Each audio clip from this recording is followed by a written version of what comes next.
Good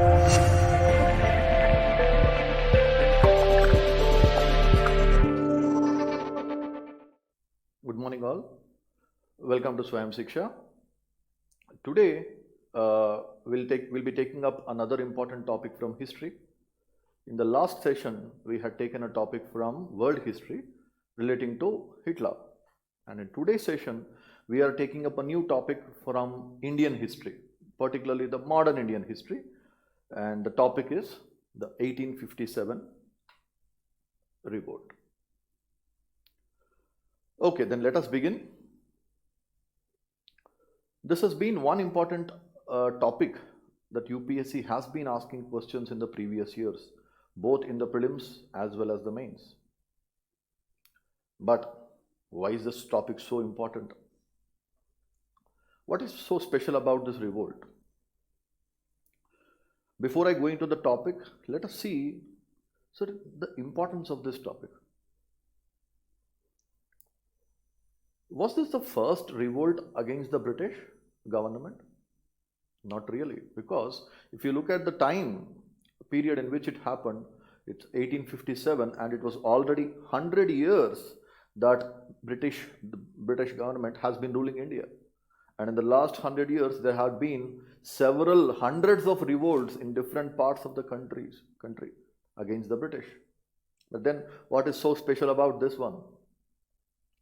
If you look at this revolt compared to all the previous revolts, this was the most deadliest. And it was so deadly that it almost threatened to collapse the British government. It seemed as if the British rule was going to end in India. That widespread was this revolt. British government took nearly 1 to 1.5 year to suppress this revolt. If you can just, I'll give you one small figure from which you will understand the intensity of this revolt. Only in one place, Awadh, which is the place in UP,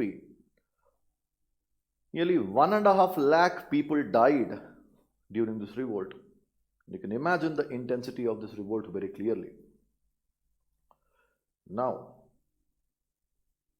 what was the result of this revolt? People revolted, the government was suppressing. And finally, after a year or so, the British suppressed this revolt. And this revolt ended as a failure. Yes, because had this revolt been successful, India would have become free in 1857 itself instead of gaining independence in 1947. But is this revolt a complete failure? Doesn't this revolt have any significance in the course of freedom struggle of India? No, that's not. You see that this revolt does have some important significance. Many historians consider this revolt as a turning point in the freedom struggle of India. In what way? It is said that it has brought some kind of a qualitative change in who was fighting against the British, which sections were fighting against the British, and what methods they were using. If you observe carefully, that all the revolts that happened before this 1857 were led by the traditional social classes like the peasants, the tribals, the rajas, the nawabs, some small zamindars. These were the sections who were revolting against the British. And what were the methods they used? They were generally violent methods. But then the British Empire had become so strong by the time that it has been ruling India since last 100 years that all these revolts which were using these violent methods were crushed with an iron hand. Then 1857 revolt represents the culmination of all these types of kind of revolts. And after 1857, you really don't find much of violent methods. It's a completely different new methodology being used. It was more of a peaceful agitations. It was led not by the traditional classes, but by the new social class which had come onto the scene of India. These were the English educated intellectuals who are going to take up the issue of India's freedom, but not through violent methods. Instead, they are going to do it peacefully, but in a more organized and effective way. So undoubtedly, if you look at 1857 revolt, it is often said, yes, this revolt can be seen as a turning point in the freedom struggle, because you can simply see that before this, the freedom struggle, the people who fought and the methods they used were of one type. After this, you will see a complete transformation. The way India was reacting to the British rule. And not only this, there are several other important aspects of this revolt which will convey the deep, the socio-cultural aspects of India at that time. In this revolt, you will find that it was both Hindus as well as the Muslims who together fought against the alien ruler, the British. That is, communalism as we know it, which had led to the partition of India and later on through the divide and rule policy of the British, was absent in India by then. And when most of the soldiers went and declared Bahadur Shah, who was the Mughal emperor, the puppet Mughal emperor, as the real emperor of India, is clearly indicating the Hindu-Muslim unity at that point of time. And apart from this, there is another beautiful angle to the story, that in this revolt, several women participated, and they stood as examples of the defiance against the British atrocities and the fearlessness against the British exploitation. And the very names like Rani Jhansi Lakshmi Bai and Begum Hazrat Mahal, and these names have been etched in public memory since a long time. So, in many ways, this revolt may not have been immediately successful, but yes, we can undoubtedly say that it had sowed the seeds of nationalism and brought a transformation in the way India was heading towards its freedom from the exploitative British rule. Fine. So now that you have understood the basic importance of this topic, let us go into the finer details of it. Fine. But then the purpose of this class is not to go into each of these details. Rather, it is to give you all a kind of a simple structure by which you can just have an understanding about the basic components of this revolt. Okay. Then how shall we deal with this topic? You can just look at some of the components in this topic. All in all, what is this topic? If you look at the very heading, it is 1857 revolt. So simply, it is a revolt which happened in 1857. And now you can ask some basic questions like, who was revolting against whom? Why were they revolting? There will be some causes, yes or no? So you can see, we will look at some causes. Why? See, people don't revolt just for. And revolt, please try to imagine, for you and me, we simply study all these things. We really don't understand the pain that was driving the people to go and revolt against the government. Revolting against the government is not easy. You take up, while the government has a well-equipped army, it can come and suppress you, it will lead to a lot of bloodshed. Yes. So you really need to cross that threshold of fear. Only then that spirit of rebellion comes out. So definitely there should be some very, very strong reasons that were pushing the people towards revolting against the British government. So all those aspects we will see in the causes. And then obviously this revolt should have started somewhere. Yeah?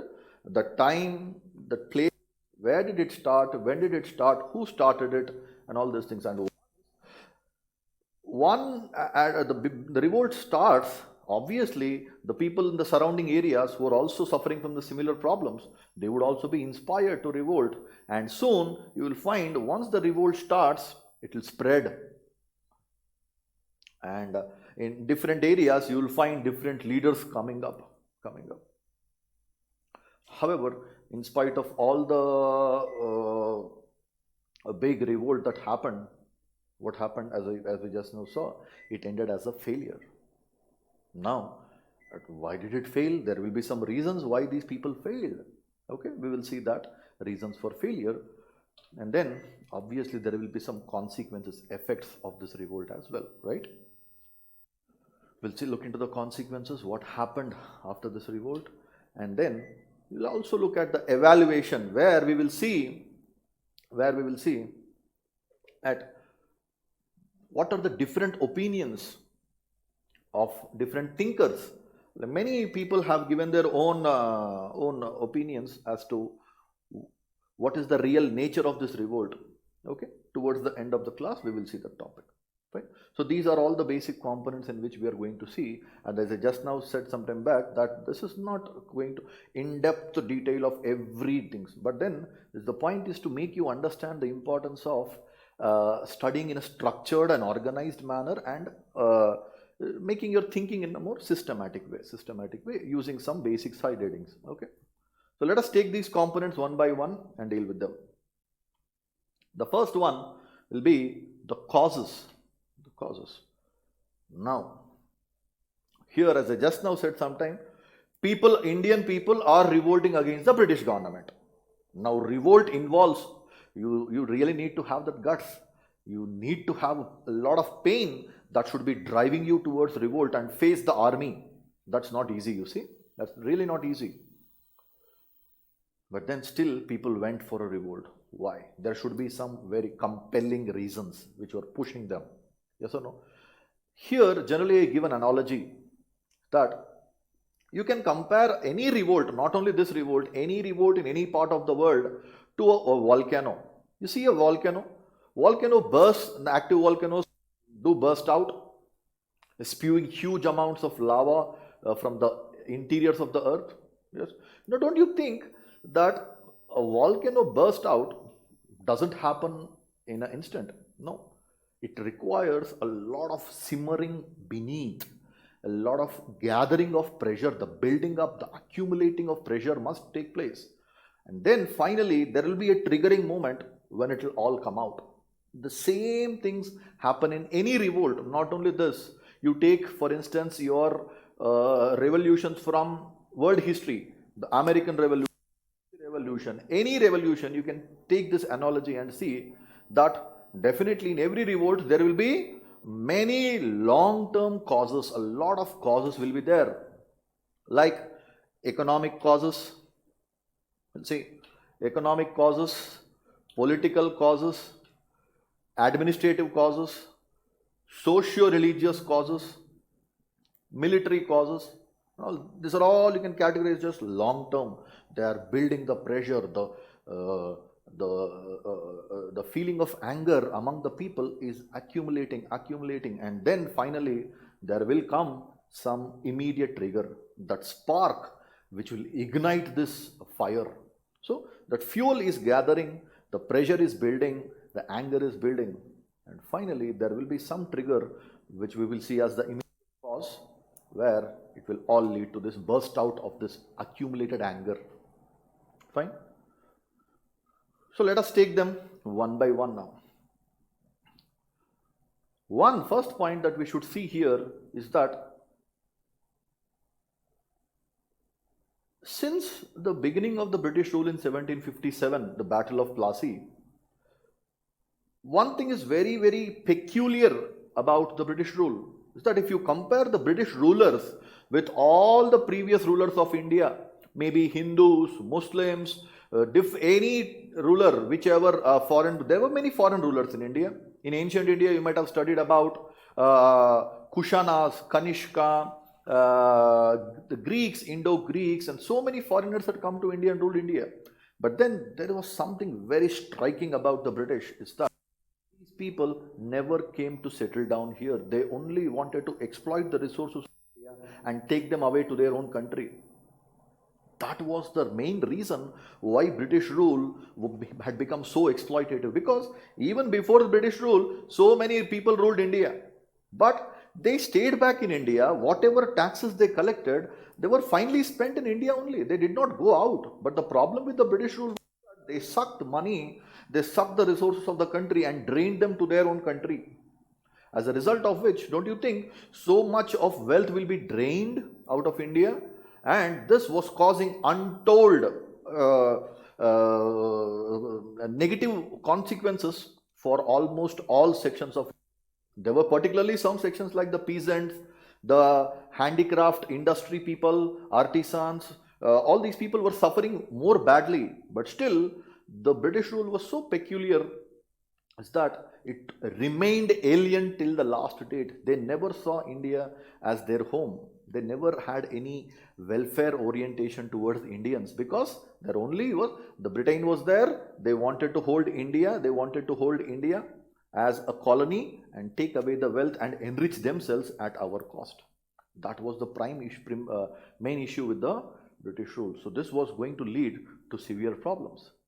And as you can see, the list of the long-term causes are so many: economic, political, administrative, socio-religious, military. All these you can categorize as long-term causes. That is the volcano, like pressure is building. And finally, there will be an immediate cause which will blow the cap out and things are going to come onto the surface. Let us take them one by one now. Economic. The moment you get the word economic, you can clearly see that it is related to heavy taxation.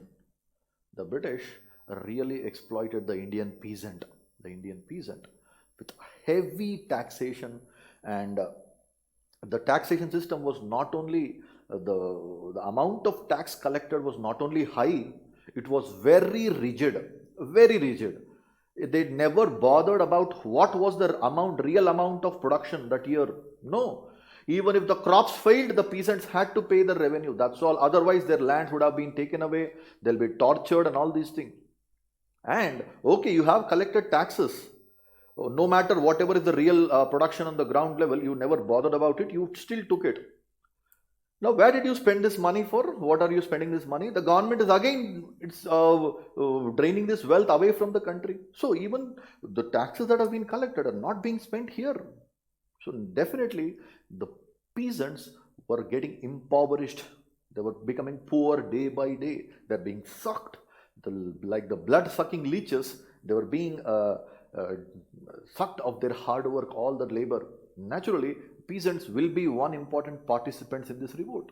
And apart from that, as you can see on the picture, you will see many weavers and the handicraft industry which used to make such beautiful items in India. They're all mainly with hands, simple tools, people sitting at home. And the Indian artisans have been so famous across the world. The products they designed had a demand in the world markets. Now, the British people, to promote their own industries, they destroyed the Indian industry. Obviously, where do you think all these people would go? Again, they also went into the villages, and most of them turned up into agricultural laborers or farmers. It was even building more pressure upon land. There was a process of deindustrialization and all. You will study deeply in the classes, regular classes. Fine. So here it is only a kind of a picture that you should understand who participated, why they participated. Now, will the peasants participate or no? Definitely, because of the revenue systems. Will the artisans participate? Yes, because their industries had been destroyed. Yes, naturally. Then there will be another set of people who are also going to participate against the British. That will bring us to the political. If you see an empire on which the sun never sets, that was how the British Empire was generally mentioned. That this empire was so huge. India is not the only colony of the British Empire, right? India was one among all the British colonies, but the most important colony. And the kind of, and it is also said, it's a very beautiful phrase used for India, is that India was called the brightest jewel on British crown. So if you'll see, if on the British crown, you'll imagine all the jewels are the colonies, and the brightest jewel will be India. That was the significance of the India for the British Empire. So you can imagine that. Do you think these people are going to leave India so easily? Definitely no. and they had very systematically, gradually, through many wars, Anglo-Maratha wars, Anglo-Mysore wars, Battle of Plassey, Battle of Buxar, they had been defeating one king, one native king after the other. They had wiped most of them out, and using many different methods, not only by wars but by diplomatic methods like doctrine of lapse and all these things. You might have heard about this, Lord Dalhousie, by which it is simply said, if a native state doesn't have its own successor, natural successor, that state will automatically be annexed into the British Empire. Obviously, all this kind of expansionist policy, not even expansionist, we should say, aggressive expansionist policy of the British government was terrorizing many native states of India. So obviously they were all feeling, they suspected the British motives, and even many rulers, small rulers like Jhansi, Rani Jhansi is a ruler, Begum Hazrat Mahal is a ruler, was a ruler at that time. So even rulers participated against the, some of the rulers participated against the British. So now we can already see three sections: the peasants because of revenue system, artisans because their industries were destroyed, and then many these people like the Rajas and Nawabs who have lost their kingdoms, even they participated in this revolt. But again, there were many Rajas and Nawabs who did not participate also, that we will see towards the end of the lecture. And then you can also say corruption, administrative reason. What is an administrative reason? There was heavy corruption against the British, by the British government, particularly the low levels, because the government, do you think the government is concerned whether the administration is really oriented towards the welfare of the people? That was not their concern. Their concern, as long as they got the tax in time, they least bothered what the officers are doing to the people. No, that was never their concern. The only thing is they should get the tax in time. Whatever amount they agreed, they should get, and if they got it, they are least bothered what is happening at the grassroots level. So there was rampant corruption going on across India, particularly at the lower levels, and you can see this image is also trying to show the greed of these people. The greed of these people would not be satisfied. How much ever you give them, they are going to grab and grab and grab. Fine. That we can say as administrative reasons. There are many reasons. I said this is only for a simplified version. More detailed with all the fine details we will see later in the classes. The socio-religious causes. Yes, here also you can see that on your one picture is showing you all the Christian missionaries sitting among some natives and trying to their best to convert them into Christianity.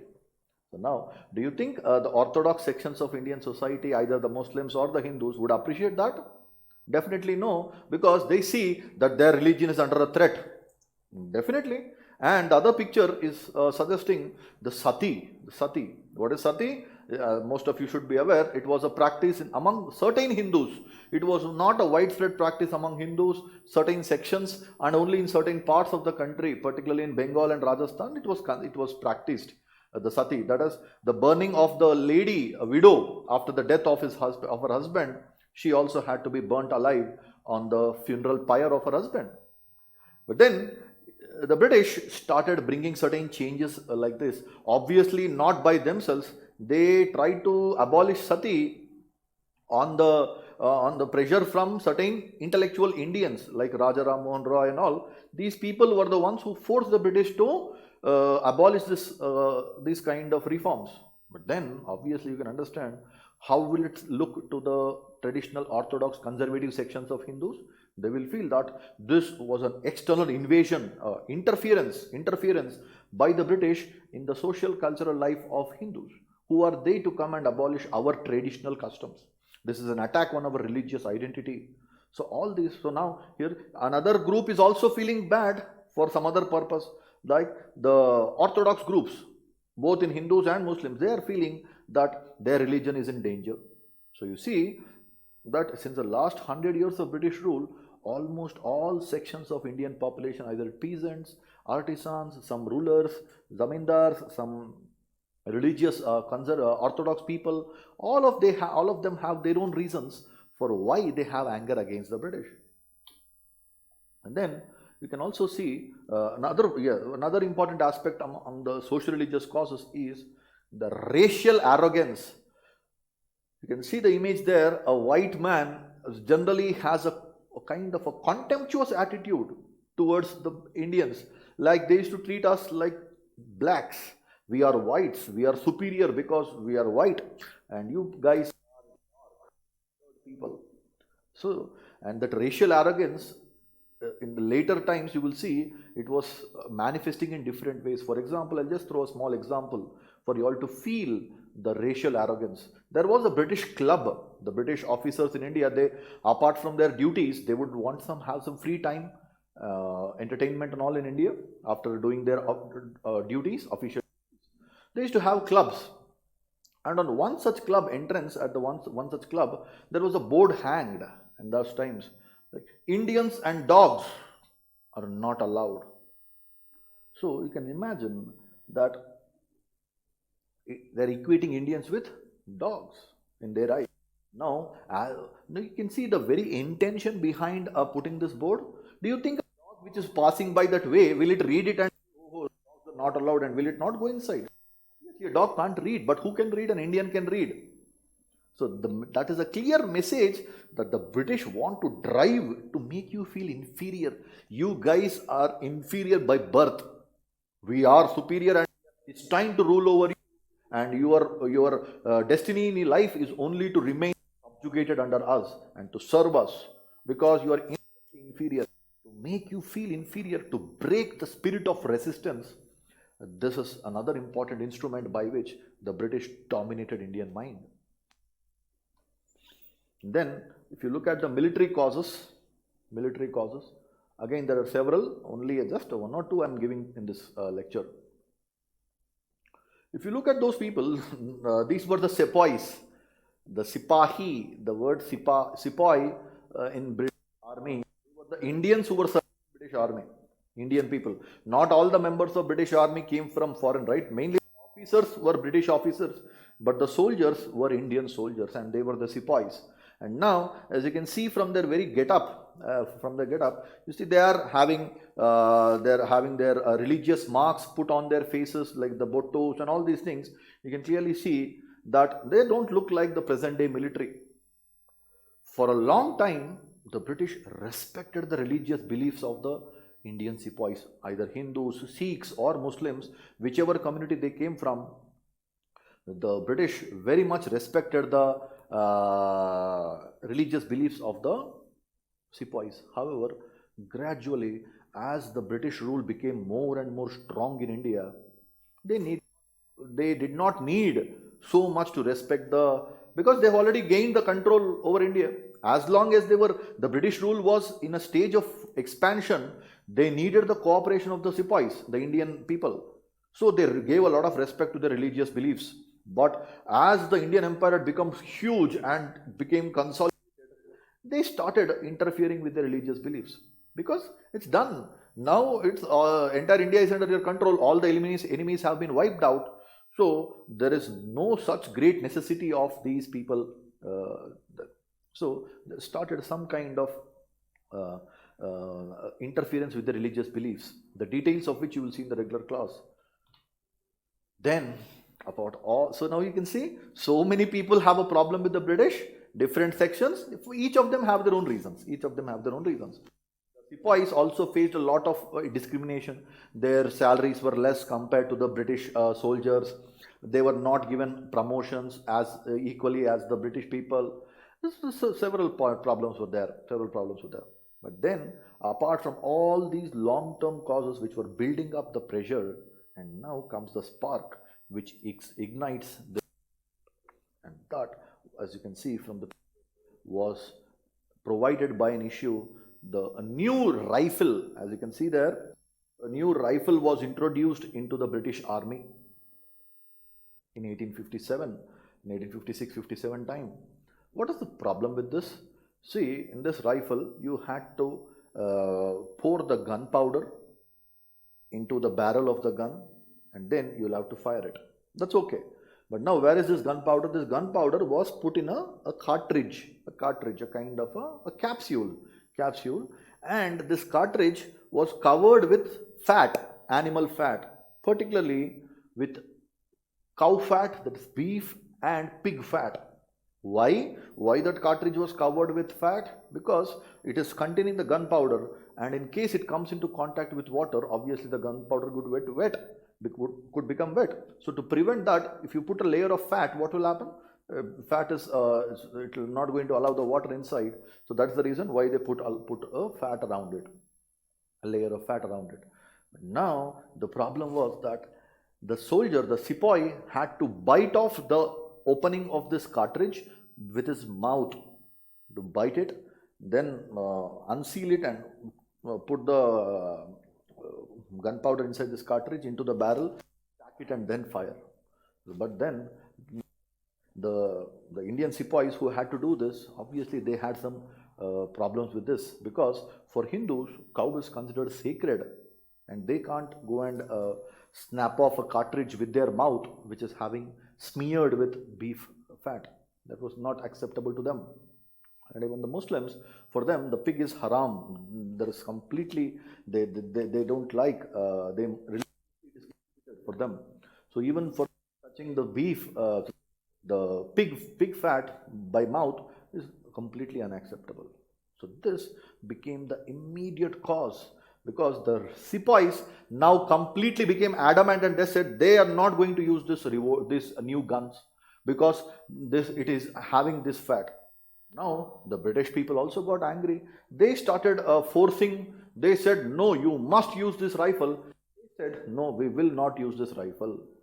So this became the ultimate and the final immediate cause which gave rise to this big revolt. So from all these peoples who are suffering under the British rule, which section started first now? That is the key point here. Now you just see, when a revolt happens against the government, the government will send home to suppress the revolt? Obviously, when the people revolt, the army will go and suppress this revolt. But this is a peculiar case here, where it is the army itself which is revolting. That is why 1857 revolt became very difficult. Now see, and what I am saying, if there is a revolt, people will revolt. Government will send its army to suppress it. But now the problem is, the revolt is being started by the members of army itself. Not the entire army, but one branch of army, the Bengal army has started the revolt. Why? This was the main issue, the rifle issue. And imagine when the sepoys or the soldiers or the army itself revolts against the government, don't you think that will give a sense of an inspiration for all these other sections? Because if they revolt, army will come and suppress, but army itself is revolting. So that was a great opportunity for all these people. And instantly you will see that's the reason why this revolt became such a big revolt. And the moment the sepoys started mutinying or revolting, other sections also started joining the revolt. So these were all the causes, the long term as well as the immediate cause, which ultimately gave rise to the. Let us go ahead and see the next topic then. Now, somewhere the revolt should have started at some place. Yes, the issue we have just now seen, and here we will be looking at the beginning and the spread, where and when it started and how did it spread, who were the important leaders, in which areas this revolt had spread. So again, in the regular class you will find a detailed description about each of this leader, but here we are not interested in doing that, just to give you the feel as to who all participated in all this thing. Fine. The most famous personality associated with this beginning of revolt is Mangal Pandey. Although the revolt of Mangal Pandey really did not lead to the 1857 revolt, but imagine, before a big fire starts, it starts with a spark, right? There should be a spark, and there will be one or two sparks, and then the real fire will come out. So the Mangal Pandey's incident was something like a spark, and the issue was the same. He was a traditional Brahmin, and he really wouldn't want to bite off a cartridge with the beef, smeared with beef fat. and he revolted against his officers who were pressurizing them to, you must use this. He fired at one of his officers. Later on he was hanged. And very soon in other, it was finally in Meerut in UP that the final explosion started. A group of Indian sepoys, they refused to use these rifles. The British, the government sentenced these people, the rebellious soldiers, the sepoys, to 10 years of imprisonment. And that really made many other Indian soldiers think that what is such a great crime that we committed, that you are sentenced our comrades to 10 years of rigorous imprisonment. When would you give a 10 years of imprisonment, please tell me? When you murder someone, planned a big revolt or something. What you are simply saying here, this is going against our religious beliefs. Please do not impose these rifles on us. That is the only thing that they are asking. They are not saying, you guys get out of India. No, we nothing. They're simply saying, we will not use this. That's all. For that, this was the treatment given to them. That load of the cap, and immediately, and in the Meerut regiment, so many other soldiers started rebelling. They killed their officers in that regiment, and soon the first instinct of these people from Meerut was to reach Delhi. Now imagine, why did they reach from UP to? Because at Delhi there was still alive a shadow. That is, the real Mughal Empire had already been demolished long back. But still, there was the puppet Mughal emperor, as you can see there, Mr. Bahadur Shah. And he is a Muslim, mind you. And most of the soldiers who had revolted there were a good number of Hindus and Muslims, a mixture of them. And now, but why would these Hindus go and claim, straight to, the first instinct is to go to Delhi and declare the Mughal emperor there as the king of India, the real emperor of India, not the British. So that clearly communicates the feeling that the communalism that we see around today, that was a creation of the British. So there was a sense of Hindu-Muslim unity at that point of time. And now, but then the unfortunate aspect was that Mr. Bahadur Shah was already in his old age, and he really didn't have any power. It was thus the British were sustaining an image of Mughal emperor. He never really had any power. Still, under the pressure of these sepoys, he accepted the leadership and started sending messages to other leaders, surrounding leaders. And soon you will find the revolt started spreading to many other areas, particularly in North India. Like at Kanpur, you will find a person by name Nana Sahib, and at Jhansi, you will find Rani Lakshmibai, and at Delhi, the real authority was in the hands of General Bakht Khan, and again, you will find another important personality, Tantia Tope, and then another lady, Begum Hazrat Mahal. All these people, individuals, played a really important role in giving a new intensity and energy and enthusiasm to this revolt. If not for the participation of all these people, the revolt would not have been so dangerous as it had become. But then again, each of these individual personalities, who are they, why did they revolt, and all these things will be dealt in detail in the regular classes. Fine. Let us go ahead then. Now that you understood who all participated in which centers, let us go and see. In spite of all their brave efforts, their defiance and fearlessness, in spite of all these, they were defeated one by one. Most of them were killed on the battlefield itself, and some of them had escaped, and so some, for various reasons, you'll see, they have been suppressed. But now obviously, when such a big revolt with such great enthusiasm failed, now the question is why? What were the reasons for failure? There are several reasons, as you can see there. First of all, there was no all India participation. Only the North India, particularly the UP Bihar belt, that was the most affected region was most affected by this revolt. And as you can see from the map given there, the states in rebellion, the legend that is given on the top right, the darkest portions, like it is numbered on the map, 1, 2, 3, 4, small, very, very small. These were the small areas which revolted, and many other areas you will see that the light blue and all these things, many of them remained loyal to the British forces, remained loyal. That is, it was very, very few people, that few sections of the society and very few parts of the country that participated. Had this been an all India level revolt, definitely British rule would have crumbled.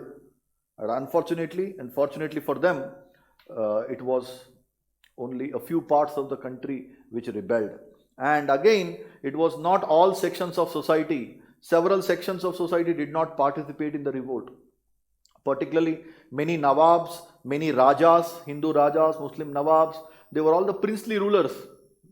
Some of them kept neutral, but some of them even provided help to British to suppress this revolt. That was ironical, but still they did, because they felt their interest was better served by British rule. The presence of British rule was giving them some benefits. That's why they were helping the British. They were helping the British in a way. Poor army and equipment. As you can see there, most of the Indian soldiers were fighting with swords and outdated weapons, whereas the British were using all sophisticated weapons, the guns and all these things. Obviously, that was also going to give them an edge above the Indians. Next, uncoordinated and poorly organized. As I just now said some time back, that the weakest link in this chain of Indian revolt was Bahadur Shah, the Mughal emperor, because he was old and he really lacked any effective power, and there was the coordination among these different people who were leading the revolt was not really very good. Whereas on the other side, if you'll see the British people, they had some beautiful military generals and who were in a more organized and coordinated manner. It was impossible for these Indians to sustain their struggle for a long time. And finally, most of these leaders, they did not have any unified ideology. No. Just if you look at who these leaders were, why were they fighting, then you will understand. Just very briefly, I'll tell you all. For example, Jhansi, Rani Jhansi. Why was she fighting? Please tell me. Was she fighting for the freedom of India? No. She was fighting for her own kingdom. Because there was this Governor General Dalhousie. What did he do? He said he applied the doctrine of lapse, by which, as I just now saw some time back, that was one reason by which British wanted to annex Indian kingdoms. Saying that if you don't have a legitimate successor, natural successor, or a male successor, your kingdom will automatically become a part of British Empire. And that is what happened in Jhansi. Her husband and she did not have a natural son, so they adopted a son. But British government was not ready to recognize it, and they said Jhansi will be taken away. That's why Jhansi revolted. So Jhansi was not revolting against the British for the freedom of entire India. She was only concerned about her interest. There were many other people. Like for example, you'll study about Kanwar Singh in Bihar. Why did Kanwar Singh fight? Because he was a zamindar at some time, and the British had taken away his lands. So that's the reason why he fought against the British. Okay. Nana Sahib, what do you think Nana Sahib was fighting? He was fighting for pension. The British were giving some pension to his father, but he was denied of this pension. So he felt angry, and that is why he is revolting. So leaders revolted, but for what purposes? Did they have a common vision of making India into a free nation? No, they were all fighting just with an ambition to restore whatever was there before the British rule. They never had an imagination of building a new India into an industrialized country, into a democratic nation, nothing of that sort. So they never really had any unified ideology.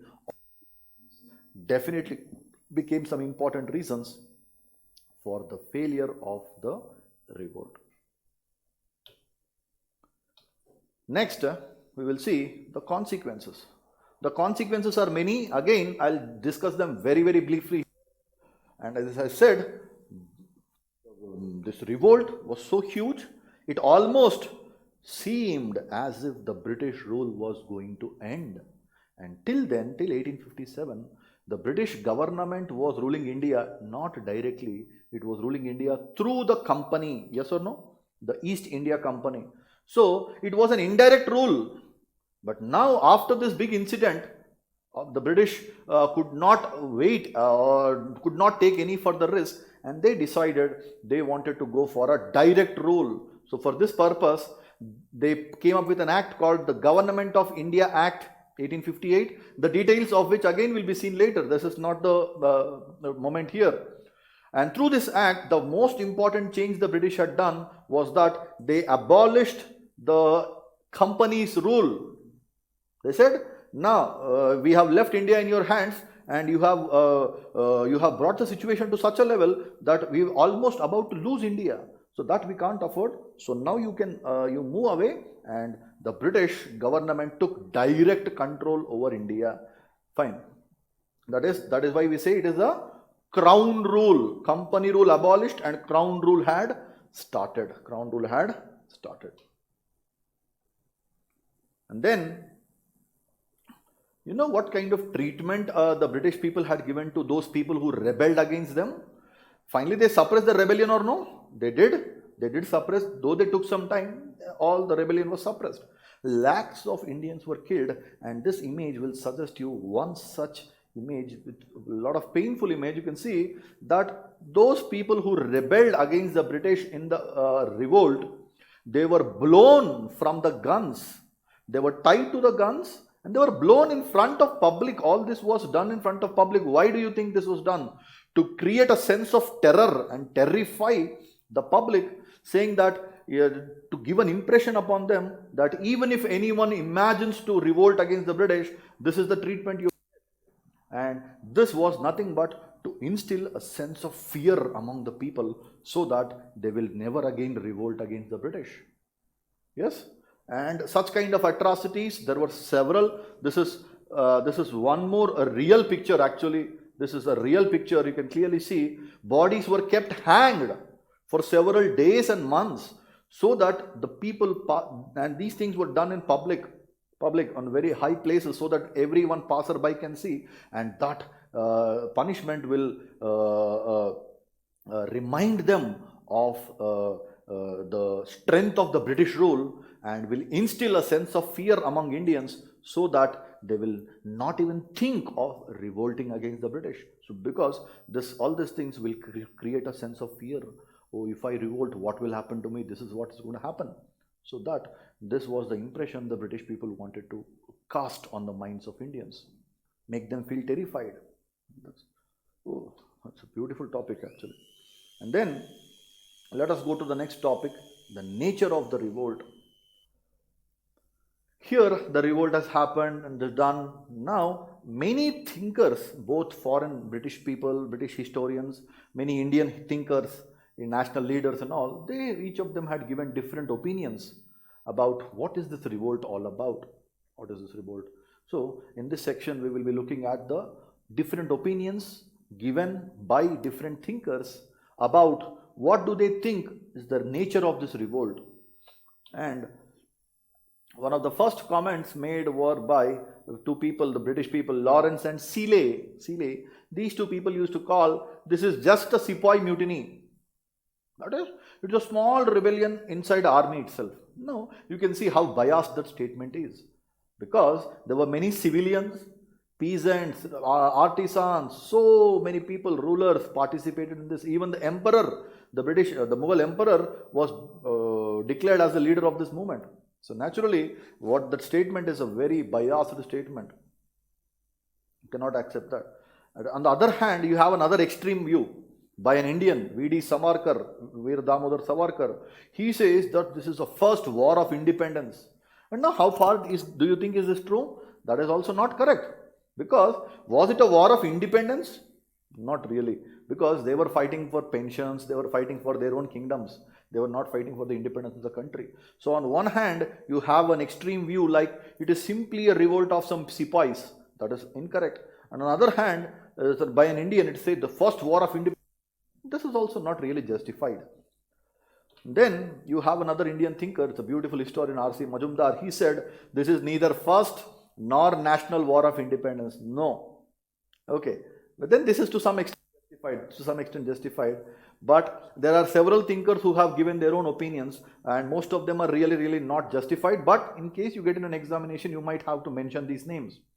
For example, there is this Rees. He said that it was a war of fanatic religionists against Christians. Yeah, what are you speaking? No, that is not the king. Then why would the peasants revolt? Did they revolt for the basis of religion? No, they were revolting for the revenue system, because of the revenue exploitation, not for religious purposes. But then that is again an extreme view. And you'll see Mr. T.R. Holmes, he says, conflict between civilization and barbarism. Oh by God, as if they are not barbaric. The kind of punishments they had given and the kind of exploitation they had wreaked upon India, that is to say, it is more barbaric than the reaction of Indians. So again, that is definitely a wrong opinion. And finally, by far, as I see, is that a quotation by Stanley Wolpert would provide a very balanced perspective about this revolt, where it will see that it's a beautiful statement. It will say it is far more than a mutiny, yet much less than a war of independence. It is far more than a mutiny. That is, you can see, more than mutiny, but less than war of independence. Now you compare this statement with the first two statements there. More than mutiny, but less than war of independence. That's a kind of a more balanced perspective. Fine. There are several more. We will see them in the regular class. And finally, that brings us to the final heading, the significance. What is the significance of this revolt for the British, for the Indians? This revolt is important for the British also and the Indians also. What is the significance? Let us see that. For the British, it was an eye-opener. Why is it an eye-opener? Because till then they were ruling India through company. Indirectly, the British government was ruling India through the company rule. But now, when such a big revolt happened, they felt the urgent necessity to bring changes in the way they ruled India. They were ruling India, but the way will be changed now. They started making it more direct crown rule, and obviously when the company rule is ended and the crown rule started, you can imagine that definitely the control will tighten. Yes, the British control will become even more direct and tight. So definitely this revolt in a way helped the British in rectifying the problems in their administrative system. And now how is it important for the Indians? For the Indians, you will see that there was, I said sometime back, you remember, that 1857 revolt marks a kind of a turning point. It is a new chapter in Indian history, Indian freedom struggle, because till then it was the peasants, tribals who were revolting against through violent methods. But after 1857, there was a rising class of English educated intellectuals. They had all seen, the English educated intellectuals, they had seen the revolt, they had understood, they had seen the military power of the British government, and they understood one thing, that violent methods are going to be suppressed very badly. They will never produce any positive results. So they realized that no, violence will not go. We have to find some alternative methods, and that's when slowly you will find that these newly rising English educated intellectuals, they are going to adopt more peaceful methods, but in a highly organized and a more effective way, which is slowly going to lead to the national movement, which began with the foundation of Congress, Indian National Congress in 1885. And so thus you can see, though this may not be a war of independence, but undoubtedly you can say that it sowed the seeds of nationalism and it began a quest for freedom from Indian rule. So definitely this revolt was important for Indians, because though it may not have the nationalist tendencies in it, but yes, it sowed the seeds of nationalism and took us forward towards the freedom struggle. Fine. And that's all about today's class. Thank you all for your patience. And for any further information about the course and all, you can you can visit the website, and you can also look in the description box for any further details. Thank you all. I'll take leave. Take care.